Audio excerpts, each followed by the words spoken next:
Olá pessoal, você tem gastrite? Você sente dor do estômago? Você sente queimação? Tem refluxo? Tem gases no intestino? Sal do intestino? Provavelmente tudo isso pode ser por causa do H. pylori. É uma bactéria que vive no estômago. Né? Para quem não conhece, eu sou Peter Liu, sou especialista em acupuntura e medicina chinesa. Essa bactéria, na verdade, já tem mais de 200 mil anos. Muita gente fala H. pylori é muito problema de causar gastrite, pode causar câncer. A pesquisa mostra uma estatística, a presença de H. pylori aumenta 6 vezes de câncer de estômago, mas não quer dizer que ele é uma causadora, não tem como confirmar disso. E a pesquisa mostra que ele não é tão ruim, né? Porque descobriu que 50% da população tem H. pylori.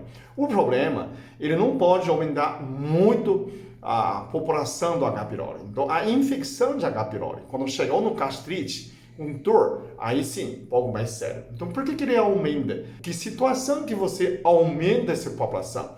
Quando você come muito açúcar, quando você toma omeprazol, porque você diminui a acidez do estômago, que você aumenta essa produção.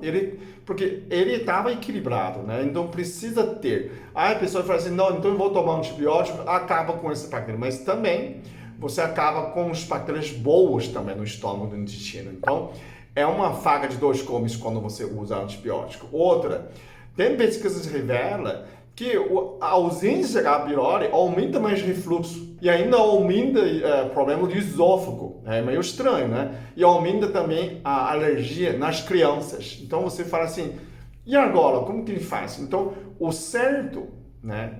Muitos médicos já começam a mudar a atitude que não combate mais essa H. pylori, apenas melhora a gastrite, mas reduzir essa população do H. pylori. Então, eu procurei, pesquisei, tem mais 10 ervas naturais que pode combater H. pylori, diminuir a população dele e melhorar o gastrite, melhorar seu estômago. Então, é tudo de bom, né? Se você consegue conter ele, tá tudo bem. A pessoa fala assim, mas não tem como eliminar. É complicado eliminar, porque 50% da população tem H. pylori. Se você beijar alguém, você já pode ter, né? Mas é curioso que muita gente vive a vida inteira, nunca soube que tem H. pylori. Então, porque ele não faz mal com a quantidade pequena. Quer dizer, se você tem uma produção de acidez, né, normal do seu estômago, você nem vai sentir. Por isso que a gente fala, você tem que tomar água com limão, a pessoa vai mexer ácido, aumenta mais, justamente, né? A presença de acidez aumenta a pepsina, aumenta mais a produção de acidez do estômago, não é um tipo de indução.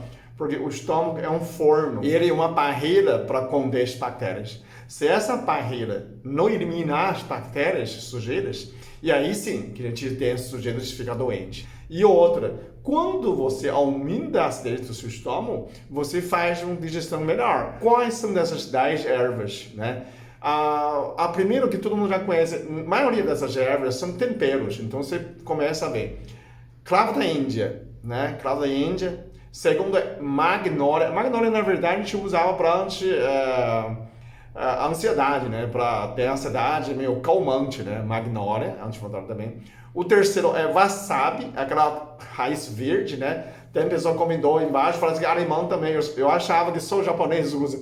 Os alemães também usam wasabi. O quarto é cúrcuma, né? Açafrão da terra, cúrcuma longa, todo mundo já sabe também. Ele é anti-inflamatório, antisséptico. O quinto é cominho, que presença quando se faz churrasco, está presente no tempero baiano também. Sexto é gengibre, né? Gengibre é muito normal. Então você tem açafrão, tem gengibre. Então você faz essa suco de gengibre com açafrão, você já está reduzindo nessas bactérias. Pimenta vermelha, é sétimo. Oitava, orégano. Então, todo italiano usa orégano. Também combate dessa bactéria, diminui. O nono é alcachus. A última é anis estrelado. A pessoa fala, mas se você falar anis estrelado, também pode erva doce. Também pode usar funcho. Também. Os três são muito parecidos também. Anis estrelado, você também pode usar erva doce. Só que quando você faz esse tratamento, você tem que fazer um chá um pouco mais forte. Não usa assim 1 grama, 2 gramas de 1 xícara. Você pode usar até 5 gramas, um pouco mais. Você, em princípio, tudo nessas chás como você faz um tratamento, você faz um colher de sopa, meio litro de água. Se você quer fazer menos água, tipo 200 ml, então usa uma colher menor, uma colher de chá, uma colher de café, né? Fica menos. Mas se você quer quantidade grande, você faz um chá pouco mais forte. Quanto tempo de tratamento? Normalmente, quando você faz como tratamento, você segue uma semana. Como você está tomando antibióticos. Você toma 7 dias, uma semana, e você observa. E depois você faz uma manutenção, como tempero, né? Como sempre usa mais esses temperos, você já usa para os outros fins. Mas essa é uma parte para melhorar seu estômago, gastrite, e diminuir nessa H. pylori, ok? Se você tem sugestão de outras coisas que você também usa, então pode comentar embaixo. Tem uma coisa que a gente lembra, né? Aquela bálsamo, sabe aquela plantinha parecida com jade? Planta de jade. Jade também tem essa função. Chama bálsamo. Você pode fazer suco de bálsamo quando você tiver dor do estômago, ok? Então, comenta aí embaixo, compartilha com outras pessoas e assim que a gente faz um mundo melhor. Muito obrigado, até o próximo vídeo. Eu sou muito abençoado. Eu sou muito amado. Eu sou muito feliz. Eu sou.